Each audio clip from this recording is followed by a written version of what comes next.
Yo, what up guys, it's Redux DomiNations here. Once again, thank you guys for joining me as always, and today I'm about to show you guys what I'm about to do from the Bronze to the Iron Age. I am level 7, which is the minimum level to hit the Iron Age, and you need to have 16,000 gold, which I do have, so I'm ready to go ahead and do that. It's going to take me 14 hours.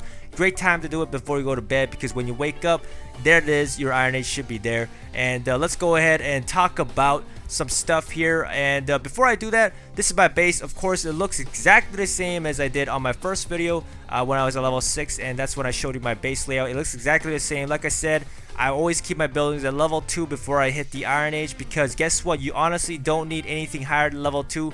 And also, I didn't build these certain buildings like the mercenary camp because it takes me 1 hour. I'm not going to waste my time building that. And the garrison, 1 hour. I'm not going to build any of the walls, gates, spike traps. I'm going to save my gold all for the Iron Age.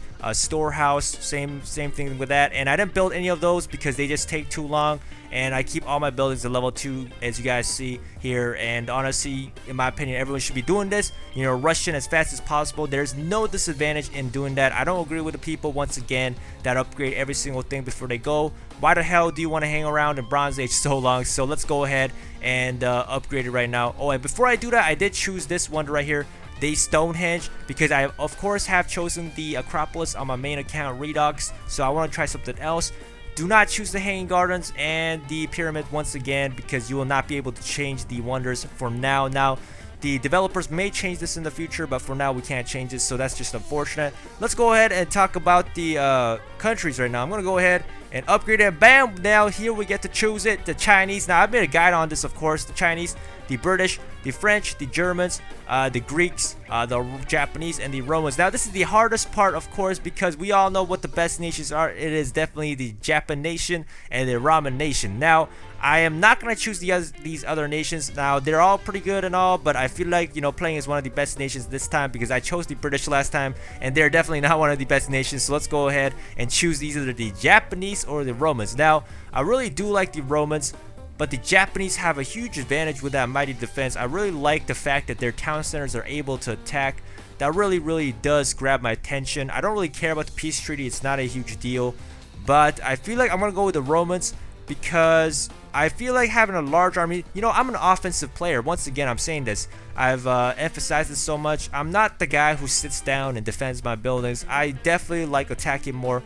That's why I probably go with the Romans, because the Japanese seems to have better defense. They have a very good unit, of course. They got a very strong offensive bushy samurai unit, but I just don't feel like you know, the town center shooting invader thing does better than the increased army size, because personally I'd rather have a larger army when I'm attacking people, because of course I'm an offensive player. So here we go, guys. I'm going to choose the Romans, and that's it, guys. Once you choose, of course, you can't go back until they release a patch in the future. And there we go. I've chosen the Romans, everybody, and there we go. It's gonna go ahead and do that. Now there's no going back. Oh, I am actually able to cancel this, but I'm not gonna actually do that. I'm just gonna keep the Romans as the good. And of course you get the emissary once you go ahead and upgrade that. I'm gonna go ahead and just finish that and work more here, 20 minutes at a time. This should be not too bad. But basically, yeah, that's what I'm doing right now, and this was just a brief update, everybody, on what I'm doing from Bronze Age to the Iron Age. And just to let you guys, once again, do not choose the Pyramid and the Hanging Gardens. I repeat this because there's so many people in the comments saying that they chose the Hanging Gardens for some reason. I have no idea. Do not choose those two. They are worthless. And for the nations, I've made a nation guide on that, but I'm just going to say this once again. The best nations are Romans and the Japanese, so it's very hard to decide from those two. They're very good. They got two powerful infantry units, and the Japanese have a town center attacking, which is very good for defense, and then you got the Romans, which have more armies. So that's up to you guys. Either you want to go more offensive or defensive. That's up to you guys.